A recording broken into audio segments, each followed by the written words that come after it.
Salam sejahtera bagi kita semua, Shalom. Saudara-saudara, mari kita mengikuti gerakan membaca Alkitab di hari yang ke-152.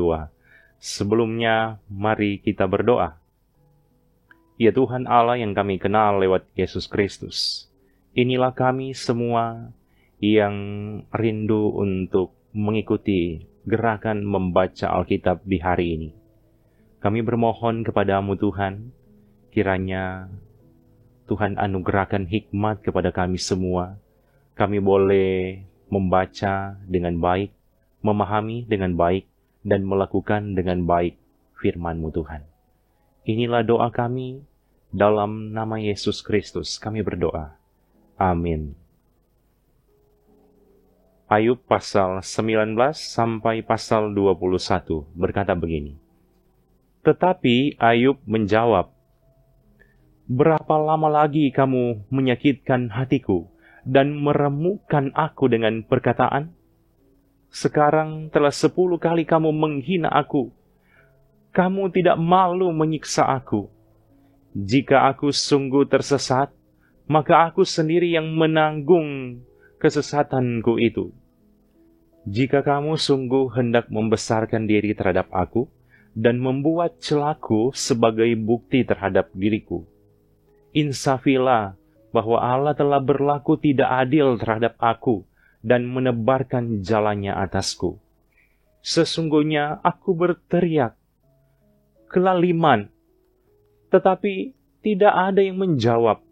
Aku berseru minta tolong, tetapi tidak ada keadilan. Jalanku ditutupnya dengan tembok, sehingga aku tidak dapat melewatinya, dan jalan-jalanku itu dibuatnya gelap. Ia telah menanggalkan kemuliaanku dan merampas mahkota di kepalaku. Ia membongkar aku di semua tempat, sehingga aku lenyap, dan seperti pohon harapanku dicabutnya. Murkanya menyala terhadap aku, dan menganggap aku sebagai lawannya.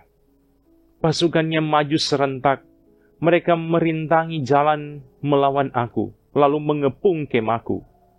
Saudara-saudaraku dijauhkannya daripada aku, dan kenalan-kenalanku tidak lagi mengenal aku. Kaum kerabatku menghindar, dan kawan-kawanku melupakan aku.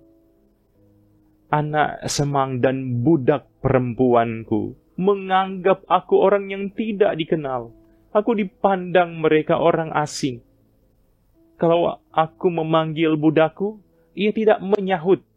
Aku harus membujuknya dengan kata-kata manis. Nafasku menimbulkan rasa jijik kepada istriku, dan bauku memualkan saudara-saudara sekandungku. Bahkan, kanak-kanak pun menghina aku. Kalau aku mau berdiri, mereka mengejek aku. Semua teman karibku merasa muak terhadap aku, dan mereka yang kukasihi berbalik melawan aku. Tulangku melekat pada kulit dan dagingku, dan hanya gusiku yang tinggal padaku. Kasihanilah aku, hai sahabat-sahabatku, karena tangan Allah telah menimpa aku. Mengapa kamu mengejar aku seakan-akan Allah dan tidak menjadi kenyang makan dagingku?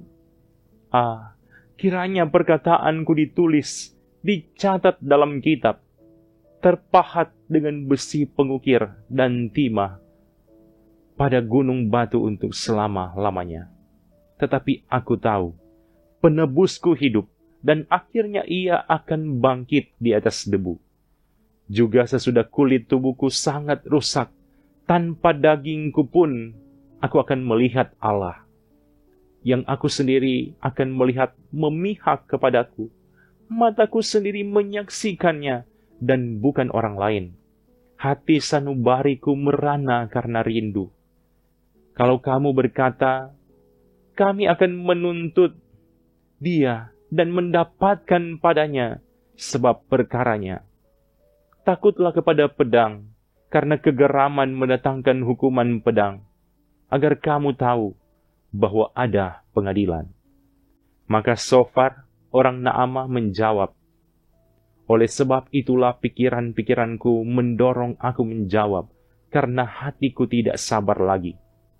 Kudengar teguran yang menghina aku, tetapi yang menjawab aku ialah akal budi yang tidak berpengertian. Belumkah engkau mengetahui semuanya itu sejak dahulu kala, sejak manusia ditempatkan di bumi, bahwa sorak-sorai orang fasik hanya sebentar saja, dan sukacita orang durhaka hanya sekejap mata? Walaupun keangkuhannya sampai ke langit, dan kepalanya mengenai awan, namun seperti tahinya, ia akan binasa untuk selama-lamanya. Siapa yang pernah melihatnya bertanya, di mana dia? Bagaikan impian, ia melayang hilang, tak berbekas, lenyap bagaikan penglihatan waktu malam. Ia tidak lagi tampak pada mata yang melihatnya, dan tempat kediamannya tidak melihatnya lagi. Anak-anaknya harus mencari belas kasihan orang miskin, dan tangannya sendiri harus mengembalikan kekayaannya. Tulang-tulangnya boleh penuh tenaga orang muda, tetapi tenaga itu pun akan memberingkan diri bersama dia dalam debu. Sungguh pun kejahatan manis rasanya di dalam mulutnya, sekalipun ia menyembunyikannya di bawah lidahnya. Menikmatinya serta tidak melepaskannya dan menahannya pada langit-langitnya. Namun, berubah juga makanannya di dalam perutnya, menjadi bisa ular tedung di dalamnya. Harta benda ditelannya, tetapi dimuntahkannya lagi. Allah yang mengeluarkannya dari dalam perutnya.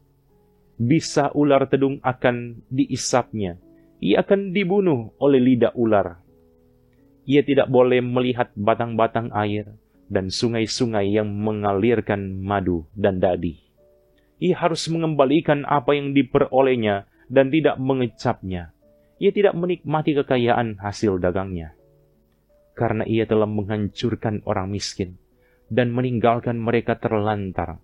Ia merampas rumah yang tidak dibangunnya. Sesungguhnya, ia tidak mengenal ketenangan dalam batinnya, dan ia tidak akan terluput dengan membawa harta bendanya. Suatu pun tidak luput daripada lahapnya. Itulah sebabnya kemujurannya tidak kekal. Dalam kemewahannya yang berlimpah-limpah, ia penuh khawatir. Ia ditimpa kesusahan dengan sangat dahsyatnya. Untuk mengisi perutnya, Allah melepaskan ke atasnya murkanya yang menyala-nyala dan menghujankan itu kepadanya sebagai makanannya. Ia dapat meluputkan diri terhadap senjata besi, namun panah tembaga menembus dia. Anak panah itu tercabut dan keluar dari punggungnya. Mata panah yang berkilat itu keluar dari empedunya. Ia menjadi ngeri. Kegelapan semata-mata tersedia bagi dia. Api yang tidak ditiup memakan dia dan menghabiskan apa yang tersisa dalam kemahnya. Langit menyingkapkan kesalahannya dan bumi bangkit melawan dia. Hasil usahanya yang ada di rumahnya diangkut. Semuanya habis pada hari murkanya. Itulah ganjaran Allah bagi orang fasik, milik pusaka yang dijanjikan Allah kepadanya. Tetapi Ayub menjawab, dengarkanlah baik-baik perkataanku, dan biarlah itu menjadi penghiburanmu. Bersabarlah dengan aku. Aku akan berbicara. Sehabis bicaraku, bolehlah kamu mengejek. Kepada manusiakah keluhanku tertuju? Mengapa aku tidak boleh kesal hati? Berpalinglah kepadaku, maka kamu akan tercengang dan menutup mulutmu dengan tangan. Kalau aku memikirkannya, aku menjadi takut dan gemetarlah tubuhku. Mengapa orang fasik tetap hidup menjadi tua, bahkan menjadi bertambah-tambah kuat? Keturunan mereka tetap bersama mereka, dan anak cucu diperhatikan mereka. Rumah-rumah mereka aman, tidak ada ketakutan. Pentung Allah tidak menimpa mereka. Lembu jantan mereka memacak dan tidak gagal. lembu betina mereka beranak dan tidak keguguran. Kanak-kanak mereka dibiarkan keluar seperti kambing domba. Anak-anak mereka melompat-lompat. Mereka bernyanyi-nyanyi dengan iringan rebana dan kecapi, dan bersukaria menurut lagu seruling. Mereka menghabiskan hari-hari mereka dalam kemujuran, dan dengan tenang mereka turun ke dalam dunia orang mati.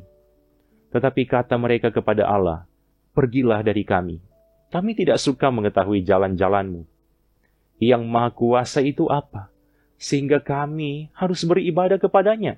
Dan apa manfaatnya bagi kami kalau kami memohon kepadanya?" Memang, kemujuran mereka tidak terletak dalam kuasa mereka sendiri. Rancangan orang fasik adalah jauh daripadaku. Betapa sering pelita orang fasik dipadamkan, kebinasaan menimpa mereka, dan kesakitan dibagikan Allah kepada mereka dalam murkanya. Mereka menjadi seperti jerami di depan angin, seperti sekam yang diterbangkan badai. Bencana untuk dia disimpan Allah bagi anak-anaknya. Sebaiknya, orang itu sendiri diganjar Allah supaya sadar.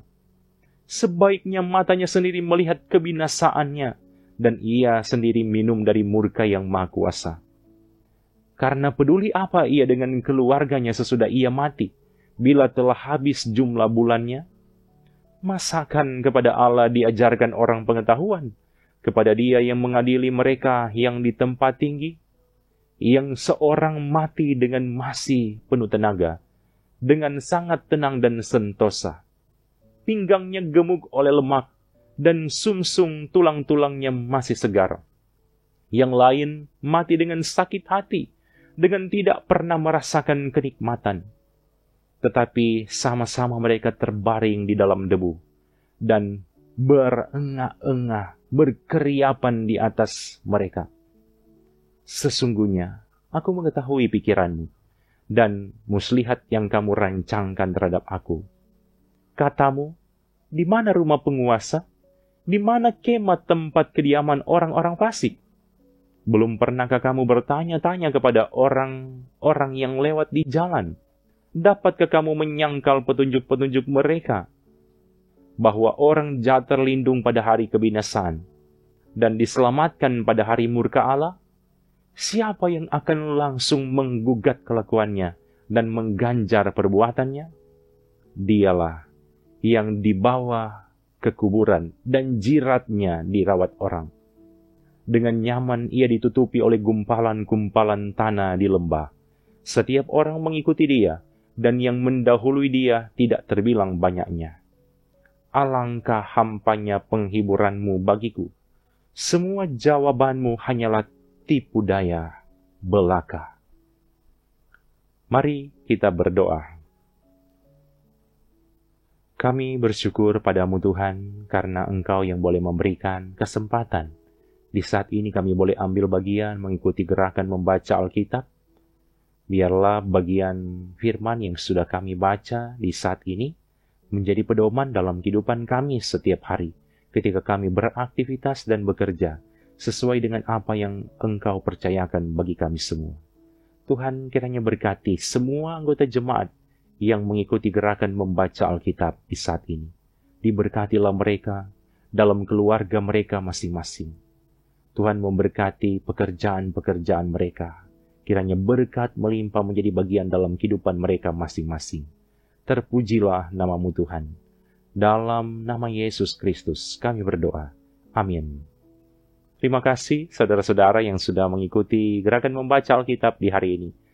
Tuhan Yesus pasti memberkati kita semua bersama keluarga kita masing-masing.